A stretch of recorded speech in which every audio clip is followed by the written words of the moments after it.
En primer lugar, el Perú es un país centralista desde la colonia.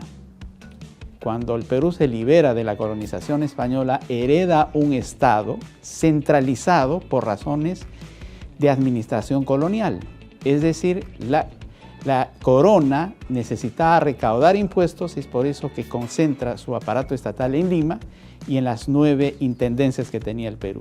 El asunto es que cuando el Perú se libera de la colonización española en 1821 y luego en 1824, la estructura estatal de la colonia fue utilizada en la estructura del Estado republicano y las 9 intendencias coloniales se convirtieron en 9 departamentos.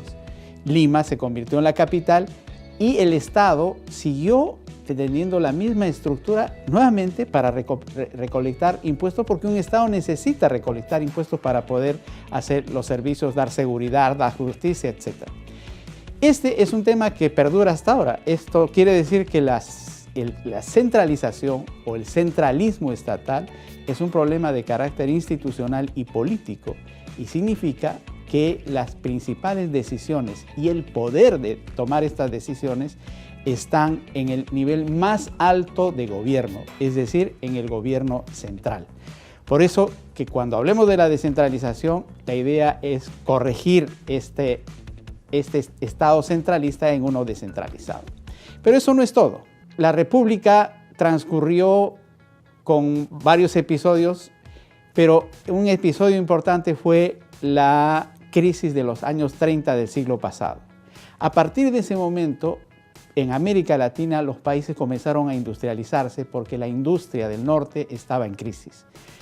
Y desde entonces el Perú, y sobre todo después de la Segunda Guerra Mundial, el Perú comenzó un proceso de industrialización por sustitución de importaciones cuya característica principal fue que la mayor parte de la industria, casi el 70% de la industria, estuvo concentrada en Lima. Esto entonces hizo que Lima comenzara a crecer a una velocidad muy rápida. Hoy, el 2015, produce casi la mitad del Producto Bruto Nacional. Y en Lima solo vive el 30% de la población nacional. Y el asunto es que en Lima son apenas 100 kilómetros cuadrados en el cual se produce la mitad del Producto Nacional. Eso se llama concentración económica. Es decir, en Lima se han aglomerado industrias, fábricas, servicios, hoteles y sobre todo gente. En consecuencia, Lima se ha convertido en un centro económico tan fuerte que atrae capitales, atrae gente, la gente sigue migrando a Lima. Lima se ha convertido en un problema para el resto del Perú. ¿Por qué?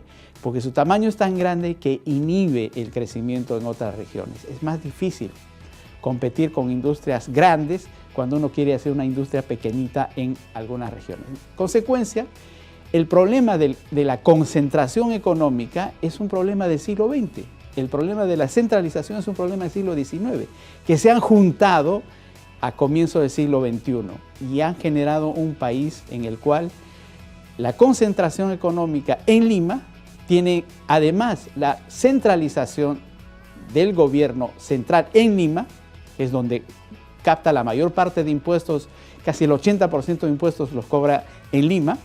En consecuencia, Lima se ha convertido en un centro muy fuerte, difícil de conmover. Pero ese no es el único problema. El problema adicional es que Lima, con este tamaño, crece más rápido que el resto. En consecuencia, en el futuro, va a haber un proceso de divergencia. Es decir, Lima va a crecer más rápido y el resto cada vez más. Va a crecer, pero con menor velocidad, entonces se van a separar. Y entonces estamos en un país que puede ser dual, pero no solamente dual, es un país terriblemente desigual. El resultado de este proceso de concentración económica y de centralismo estatal, que el resultado que nos interesa finalmente no son grandes números económicos ni grandes cifras fiscales. Lo que nos interesa es qué ha pasado con la gente. Y entonces el resultado de esto es un proceso en el cual el desarrollo humano es muy desigual.